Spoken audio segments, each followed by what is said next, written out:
ত্রয়োদশ জাতীয় সংসদ নির্বাচন উপলক্ষে নির্বাচন কমিশনে দায়ের করা আপিলগুলোর শুনানি আগামী 10 জানুয়ারি থেকে 18 জানুয়ারি পর্যন্ত অনুষ্ঠিত হবে।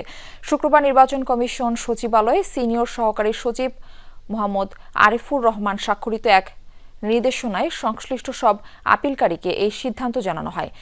নতুন ব্লেন্ডে আরো রিচ অ্যারোমায় সেলন ফ্যামিলি ব্লেন্ড টে।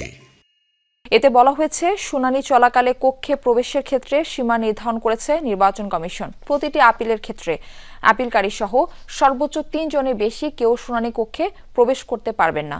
নির্দেশনায় আরও বলা হয়, শুনানিকালে শৃঙ্খলা বজায় রাখা ও কার্যক্রম নির্বিঘ্ন রাখতে এ ব্যবস্থা নেওয়া হয়েছে। এদিকে জাতীয় সংসদ নির্বাচন ও গণভোটকে সামনে রেখে নির্বাচন commission ballot paper, official seal, brush seal সহ সব নির্বাচনী সামগ্রীর নিরাপত্তা ও গোপনীয়তা নিশ্চিত করার জন্য কঠোর নির্দেশনা জারি করেছে। বৃহস্পতিবার রাতে ইসি সচিবালয়ে নির্বাচন পরিচালনা 2 অধিশাখা থেকে এই সংক্রান্ত পরিপত্র প্রকাশ করা হয়। পরিপত্রে বলা হয়েছে, ভোট কেন্দ্র ভিত্তিক বিতরণ করা নির্বাচনী সামগ্রী পৌঁছানোর পর আগের পরিপত্রের সঙ্গে সংযুক্ত তালিকা অনুযায়ী সব ফর্ম, প্যাকেট, খাম ও অন্যান্য দ্রব্যাদি সঠিকভাবে যাচাই করতে হবে। কোনো সামগ্রী কম বা বেশি থাকলে তাৎক্ষণিকভাবে সিনিয়র জেলা বা জেলা নির্বাচন কর্মকর্তাকে জানিয়ে প্রয়োজনীয় ব্যবস্থা নিতে হবে।